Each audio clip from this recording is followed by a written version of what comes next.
हैं हमारे साथ नतीजों पर और ग्रोथ आउटलुक को इस पर बात करने के लिए गुजरात पीपावाव पोर्ट के एमडी गिरीश अग्रवाल जुड़ गए हैं।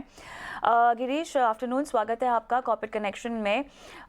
देखिए, यहाँ पे चौथी तिमाही काफ़ी स्ट्रॉन्ग रही है, 7% टॉप लाइन ग्रोथ, मार्जिन्स भी 55% के आसपास, और यहाँ पर जो ग्रोथ पैन आउट होती हुई दिखाई दे रही है। आने वाले तिमाहियों में अगर हम खर्चों के लिहाज से समझना चाहें तो क्या क्या आपने काउंट इन कर लिया है?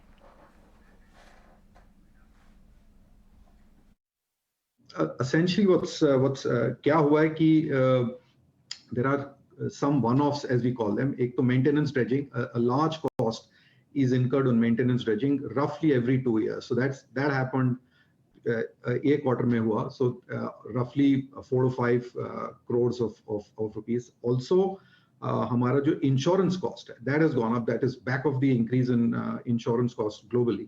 तो insurance cost के बढ़ने से भी which is longer one of, ये लगातार इंक्रीज में आएगा। बट अगर हम 2 साल को कंपेयर करेंगे तो these are the 2 reasons specially जिससे कि हमारा EBITDA मार्जिन्स थोड़े से कम हुए हैं, लेकिन ग्रोथ बहुत ही स्ट्रांग है और हम बिलीव करते हैं कि the growth will continue to be very strong.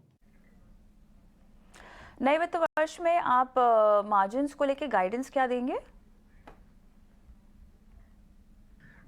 Margins मेरे को लगता है कि बेस्ड ऑन द ग्रोथ जो हमने प्रोजेक्ट किए हैं, हमारे मार्जिन्स बिटवीन 55 and 58% रहेंगे in the coming year as well. Demand में किसी भी तरह का रिवर्सल आप होता हुआ दिखाई आपको लगता है कि आने वाला है? ड्राई बल्क वॉल्यूम क्या यहाँ पर पिकअप होगा? हमारा जो बिजनेस है, large business is container business which we have seen almost 27-28% का growth.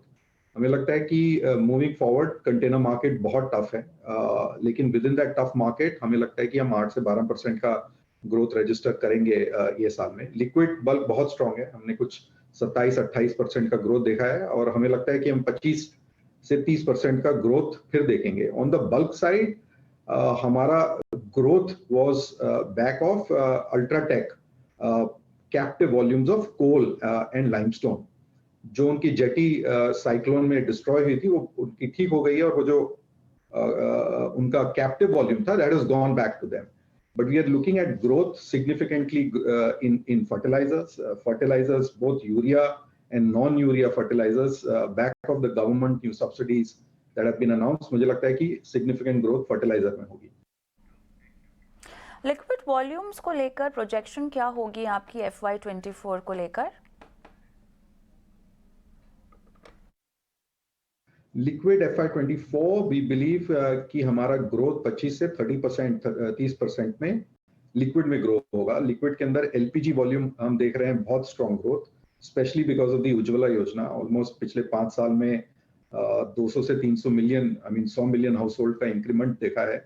We are getting connected to the Kandla Gorakhpur pipeline, तो उसकी वजह से LPG वॉल्यूम ग्रोथ बहुत सिग्निफिकेंट है। इसके अलावा भी HSD वॉल्यूम ग्रोथ दिख रहा है हमें, तो वी थिंक ये कमिंग ईयर में हमें 25 से 30% का ग्रोथ दिखेगा। पोर्ट कंसेशन एग्रीमेंट को लेकर क्या फिलहाल अपडेट है? We are talking to the right stakeholders. This, of course, yes, government GMB has to come back with a policy or with a renewal process. कोई रेड फ्लैग्स नहीं है, हमारी बातचीत चल रही है, लेकिन I mean the decision of course will rest with GMB. शुक्रिया गिरीश, आपने समय निकाला और इतने विस्तार से कंपनी की योजनाओं पर हमसे बात की है। लेकिन हमारे साथ हमारे एक्सपर्ट अविनाश को रक्षकर जुड़े हुए हैं। अविनाश, गुजरात पीपावाव के तमाम मुद्दों पर बात की, नतीजों के बाद बताएं आपका आकलन क्या कहता है?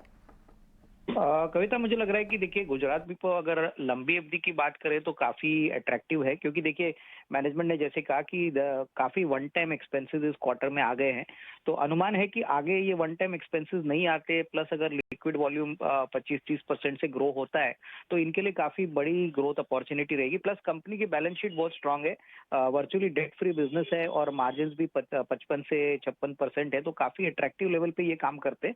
और इंफ्रास्ट्रक्चर में मुझे लग रहा है कि अगर ग्रोथ आता है तो definitely Gujarat people port should also benefit. तो मुझे लग रहा है कि लंबी अवधि के लिए अगर किसी को खरीदना है तो अभी प्राइस जो 110 गया डेफिनेटली एक अच्छा रिस्क रिवॉर्ड बन सकता है। अगर नजरिया कम से कम 12-15 महीने का है तो डेफिनेटली इसमें निवेशित रहिए। अविनाश, बहुत धन्यवाद आपका, समय निकाला और शो में शिरकत की, दर्शकों का आज मार्गदर्शन किया।